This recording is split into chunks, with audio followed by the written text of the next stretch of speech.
In terms of lens focus, it is generally divided into automatic and manual focus. And in manual focus design, the lens is usually mounted on an adjustable bracket or rail.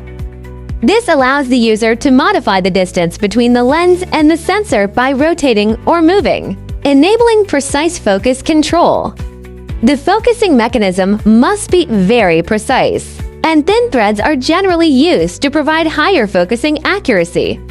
Therefore, it is critical to design a focusing mechanism that is both cost-effective and performance-independent. Durability is also a key factor to consider generally using imported materials and stable construction. The combination of locking mechanisms ensures that once adjusted, the lens maintains stable vibration or movement.